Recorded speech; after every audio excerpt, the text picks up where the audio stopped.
कौन थी वो? मैं 8 महीने की प्रेग्नेंट थी और अपनी डिलीवरी के लिए अपने मायके गई थी।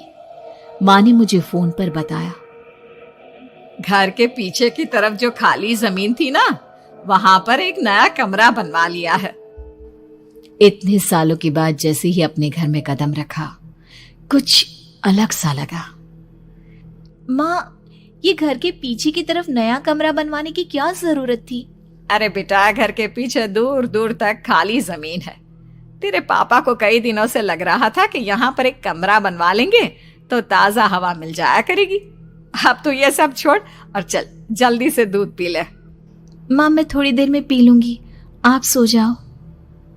मैंने दूध का गिलास उठाकर उस खिड़की में रख दिया। पता नहीं कब आंख लगी। अचानक से खिड़की के पल्लों के खड़कने की तेज आवाज आई। दूध का गिलास धड़ाम से जमीन पर आ गिरा। जमीन पर गिरते ही दूध का रंग लाल हो चुका था। मैंने खिड़की से झांक कर बाहर देखा। चारों तरफ धूप अंधेरा था। उस अंधेरे की तरफ से कुछ आवाजें आ रही थी, जैसे छोटे बच्चे आपस में खिलखिलाकर मस्ती कर रहे हो।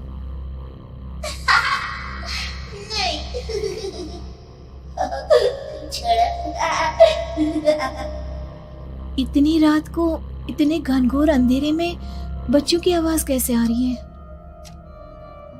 घड़ी में वक्त देखा तो ठीक 12 बजे थे। देखकर मैं सन्न रह गई।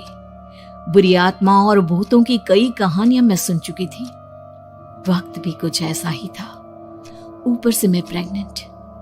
सुना था कि ऐसे वक्त में अक्सर बुरी आत्माएं औरतों का पीछा करती है, तो क्या मेरे पीछे भी?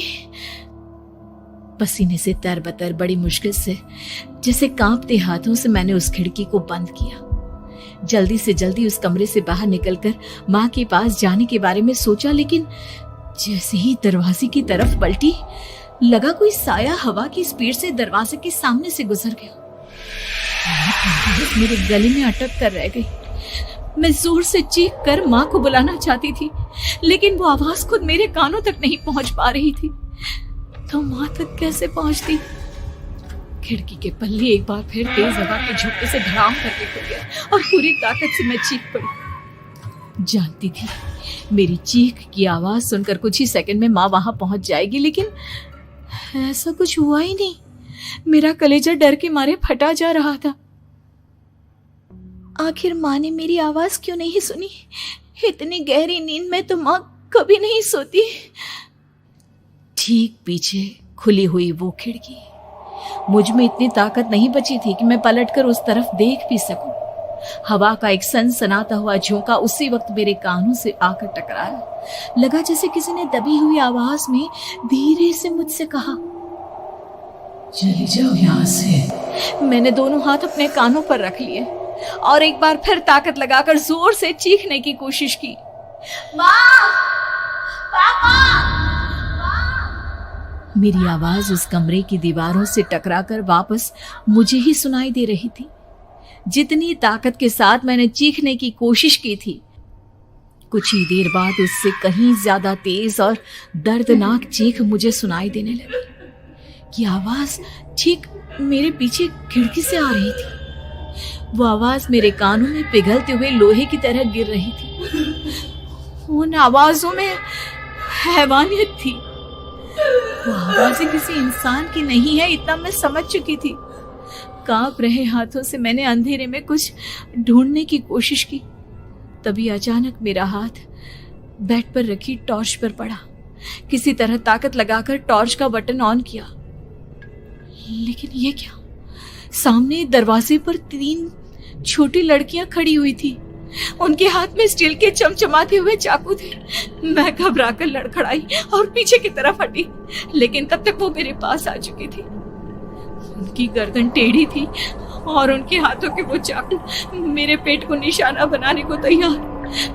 मैं जोर से चीखी, नहीं, छोड़ दो मेरे बच्चे को, मत मारो, मत मारो, छोड़ दो मेरे बच्चे को।